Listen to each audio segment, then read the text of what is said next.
ಸಹಾಯದಿಂದ ನಾವು ಆ ಬಾಡಿಗೆಯನ್ನು ಮೇಂಟೈನ್ ಮಾಡಿಕೊಂಡು ನಾವೊಂದು ದಿನನಿತ್ಯ ಒಂದು ಜೀವನ ತೆಗಿತಾ ಇದ್ದೇವೆ ಅಂತ ಆಶ್ರಮದಲ್ಲಿ. ಗೌರ್ಮೆಂಟಿಂದ ಯಾವುದೇ ಥರದ ಸಹಾಯ ಇಲ್ಲದ ಕಾರಣ ನಾನೆಲ್ಲ ಕೇಳಿಕೊಳ್ತೇನೆ, ವಿಡಿಯೋ ನೋಡೋ ಪ್ರತಿಯೊಬ್ಬರು ಕೂಡ ಈ ಒಂದು ಆಶ್ರಮಕ್ಕೆ ಬನ್ನಿ, ಭೇಟಿ ನೀಡಿ, ನಿಮ್ಮ ಕೈಲಾದಂಥ ಒಂದು ಸಹಾಯ ಮಾಡಿ.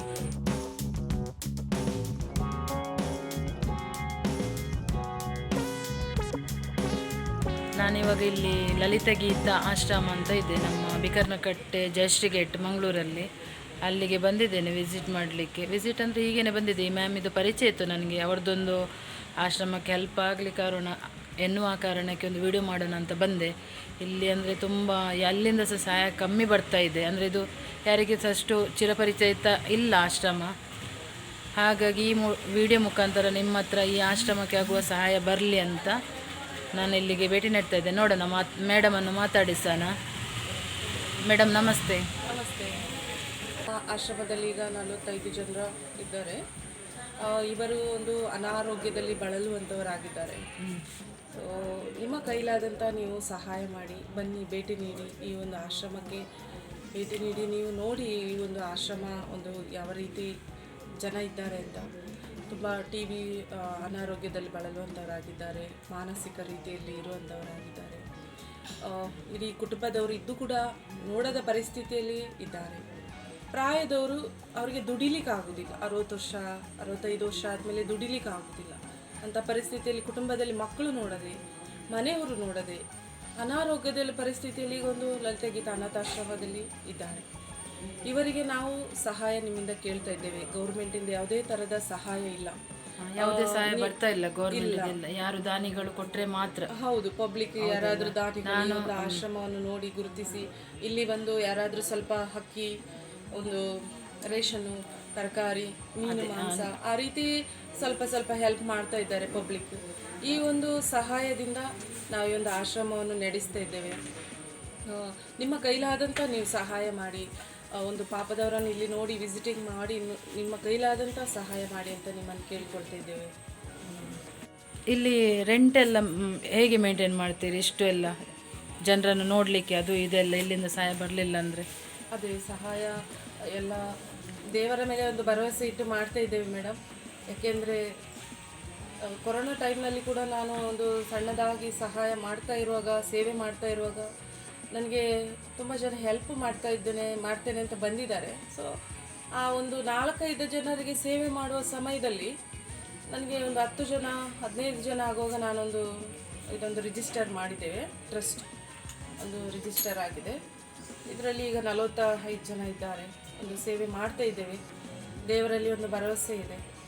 ಹಾಗೆ ಜನರು ಕೂಡ ಇಲ್ಲಿ ಗುರುತಿಸಿ ಒಂದು ಆಶ್ರಮವನ್ನು ನೋಡಿ ಸೊ ಸಣ್ಣ ಪುಟ್ಟ ಸಹಾಯ ಬರ್ತಾ ಇದೆ.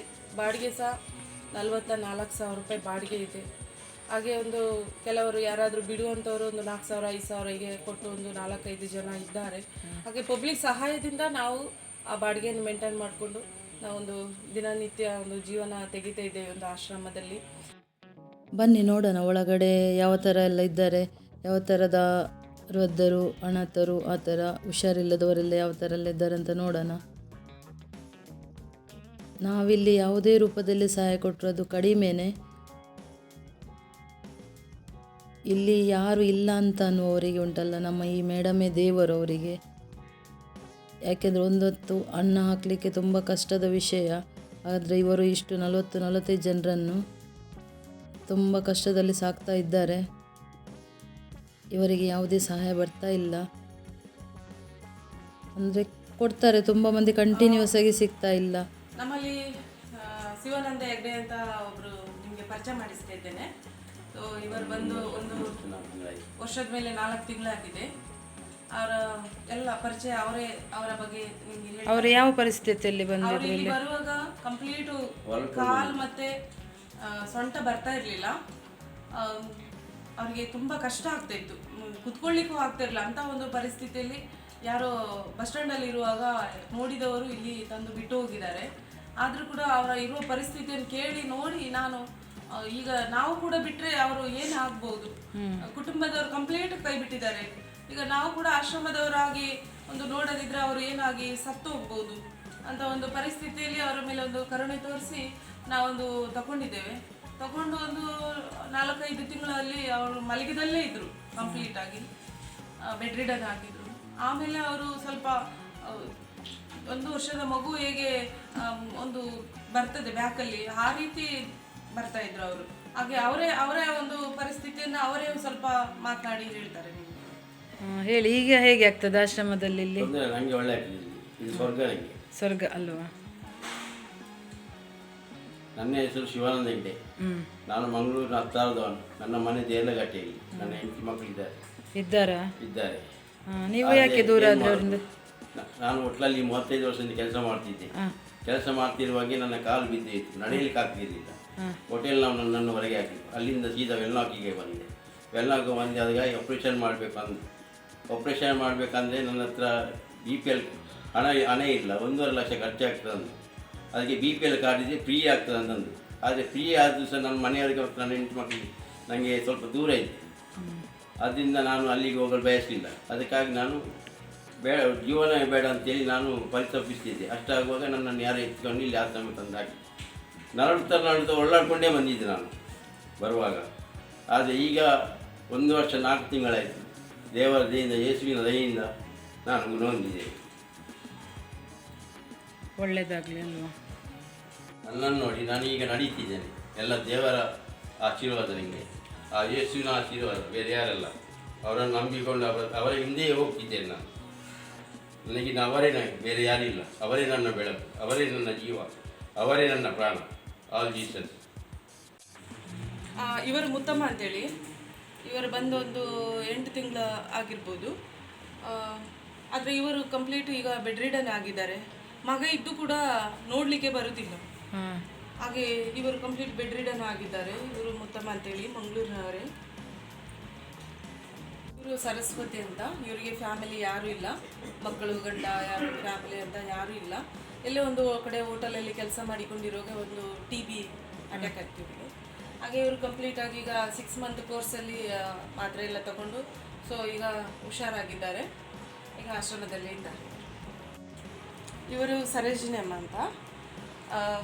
ಇವರಿಗೆ ಕೂಡ ಗಂಡ ಮತ್ತು ಮಕ್ಕಳು ಇಲ್ಲ. ಕುಟುಂಬದವರು ರಿಲೇಷನ್ ಅಂತ ಇದ್ದಾರೆ, ಆದರೆ ಅವರಿಗೆ ಯಾರು ಬರುವುದಿಲ್ಲ ನೋಡಲಿಕ್ಕೆ. ಇವರಿಗೂ ನಮಗೆ ಯಾವುದೇ ಥರದ ಸಂಬಂಧ ಇಲ್ಲ ಅಂತೇಳಿ ಲಾಸ್ಟ್ ಟೈಮಲ್ಲಿ ಹೇಳಿದ್ದಾರೆ ಒಬ್ಬರು. ಆದರೆ ಈಗ ಆಶ್ರಮದಲ್ಲೇ ಇದ್ದಾರೆ.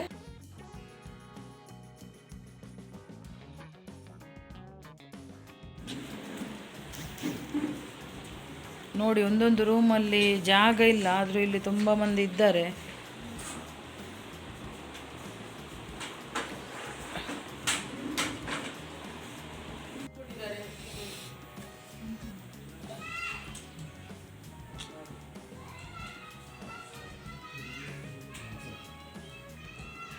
ಇಲ್ಲಿ ನೋಡಿ 2 ಫ್ಲೋರ್ ಇದೆ. ಇದರಲ್ಲಿ ಮೇಲಿನ ಫ್ಲೋರಲ್ಲಿ ನೋಡೋ ಯಾರೆಲ್ಲ ಇದ್ದಾರಂತ. ಇಲ್ಲಿ ಅಂದರೆ ಇಲ್ಲಿ ಸಹ ಜೆಂಟ್ಸ್ ಇದು ರೂಮ್, ಜೆಂಟ್ಸ್ ಸಹ ಇದ್ದಾರೆ, ವುಮೆನ್ಸ್ ಸಹ ಇದ್ದಾರೆ ಇಲ್ಲಿ. ಇದು ಟೆರೆಸಲ್ಲೇ ಸ್ಥಳ ಮಾಡಿದ್ದಲ್ಲ, ಸ್ಥಳ ಕಮ್ಮಿ ಆದ ಕಾರಣಕ್ಕೆ. ನೋಡಿ ಇಲ್ಲಿ ಸ್ಥಳ ಸಹ ಇಲ್ಲ. ನೋಡಿ ಇದು ಟೆರೆಸನ್ನೇ ಶೀಟ್ ಹಾಕಿ ಈ ಥರ ಎಲ್ಲ ಇದೆ ಇಲ್ಲಿದು ಪರಿಸ್ಥಿತಿ ನೋಡಿ. ಮಳೆ ಬಂದರೆ ಎಲ್ಲ ಸ್ವಲ್ಪ ನೀರೆಲ್ಲ ರಡ್ತದಂತ, ಆದರೆ ಸಹ ಇದೆಲ್ಲ ಹಾಕಿದ್ದಾರೆ ನೆಟ್ಟೆಲ್ಲ. ನೋಡಿ ಈ ಥರ ಎಲ್ಲ ತುಂಬ ಕಂಡೀಷನ್ ಬ್ಯಾಡ್ ಇದೆ ಈ ಆಶ್ರಮದ್ದು ಸಹ. ನೀವು ಇಲ್ಲಿ ಸಹಾಯ ನಿಮಗೆ ಮಾಡಲೇಬೇಕು, ಯಾಕೆಂದರೆ ಈ ಥರ ಪರಿಸ್ಥಿತಿ ಎಲ್ಲ ಇದೆ ಇದರದ್ದು. ಹಾಗೆಯೇ ಈ ಆಶ್ರಮಕ್ಕೆ ಯಾರೆಲ್ಲ ದಾನ ಸಹಾಯ ಮಾಡಬೇಕಂತಿದ್ದಾರೆ, ಅಂದರೆ ಹಣನೇ ಅಂತ ಕೊಡಬೇಕಂತ ಹೇಳ್ತಾ ಇಲ್ಲ ಇವರು. ನಿಮಗೆ ಫುಡ್ ಆಗಲಿ, ಫುಡ್ಡಿದು ವ್ಯವಸ್ಥೆ ಆಗಲಿ, ಹಾಗೆಯೇ ಈ ಐಟಮ್ಸ್ಗಳು. ಈಗ ಪೇಷಂಟ್ ಎಲ್ಲ ಬಂದರೆ ಉಂಟಲ್ಲ, ಇಲ್ಲಿ ಮಲಗಲಿಕ್ಕೆಲ್ಲ ಕಾಟುಗಳು, ಬೆಡ್ಡುಗಳೆಲ್ಲ ಇಲ್ಲ ನೋಡಿ, ತುಂಬ ಹಳತ್ತೆಲ್ಲ ಆಗಿದೆ. ಆದರೆ ಇವರು ತುಂಬ ಕಷ್ಟಪಟ್ಟು ಬಂದವರನ್ನು ಹಿಂದೆ ಕಳಿಸಲ್ಲ, ತಗೊಳ್ತಾರೆ. ಇಲ್ಲಿ ಬೀದಿಯಲ್ಲಿ ಬಿದ್ದರೆ ಆ ಥರ ಎಲ್ಲ ಬೀದಿಯಲ್ಲಿ ಬಿಡಲ್ಲ ಇವರು. ಇಷ್ಟು ಕಷ್ಟ ಆದರೂ ನೋಡಿ ಈ ಥರ ಎಲ್ಲ ವ್ಯವಸ್ಥೆ ಮಾಡಿದ್ದಾರೆ ಇಲ್ಲಿ ಮೇಲೆ ಟೆರೆಸಲ್ಲಿ. ನೋಡಿ ಇದು ಆಶ್ರಮದ ಊಟದ ಕೋಣೆ. ಇದು ಅಂದರೆ ರೂಮ್, ಒಂದು ಹಾಲ್, ಅಂದರೆ ಔಟ್ಸೈಡ್ ಬ್ಯಾಕ್ ಸೈಡಲ್ಲಿದೆ. ಇದರ ಪರಿಸ್ಥಿತಿ ಅಂತೂ ನೋಡಲಿಕ್ಕೆ ಆಗೋದಿಲ್ಲ ನೋಡಿ. ಚೇರೆಲ್ಲ, ಹಳೆ ಚೇರೆಲ್ಲ ಇಟ್ಕೊಂಡು ಈ ಪ್ರಾಯದವರಿಗೆಲ್ಲ ಕೂತ್ಕೊಳ್ಳಿಕ್ಕೆ ಸಹ ಕಷ್ಟ. ಆದರೆ ಅವರು ಈ ವ್ಯವಸ್ಥೆ ತನಕ ಮಾಡಿದ್ದಾರೆ ಅಂದರೆ ತುಂಬ ಗ್ರೇಟೇ ಮೇಡಮ್. ಯಾರಾದರೂ ದಾನಿಗಳಿದ್ದರೆ ಉಂಟಲ್ಲ, ಇಲ್ಲಿ ಊಟದ ವ್ಯವಸ್ಥೆಗೆ ಒಂದು ಟೇಬಲ್, ಚೇರ್ ನಿಮ್ಮಿಂದ ಆಗುವ ಸಹಾಯ ಮಾಡಿ ಇವರಿಗೆ. ತುಂಬ ನನಗೆ ನೋಡಿನೇ ಬೇಜಾರಾಯ್ತು ಇದನ್ನು.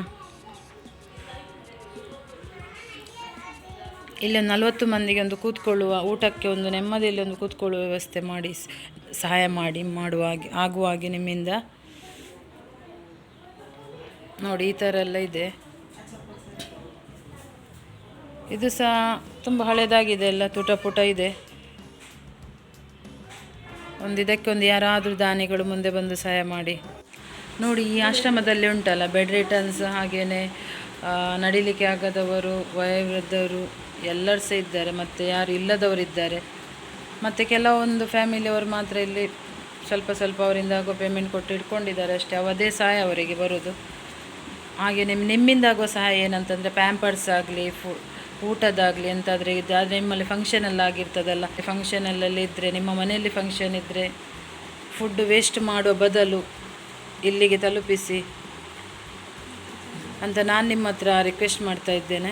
ಇವರ ಫೋನ್ಪೇ ಆಗಲಿ ಗೂಗಲ್ ಪೇ ನಂಬರ್ ನಾನು ಡಿಸ್ಕ್ರಿಪ್ಷನಲ್ಲಿ ಹಾಕಿರ್ತೇನೆ.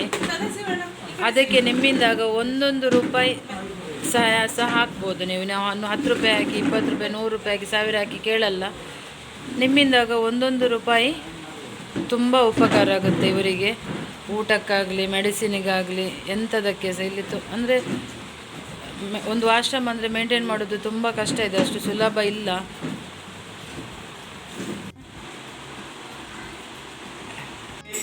ನಿನ್ನನು ಕಾಯುತ್ತಿಹೆ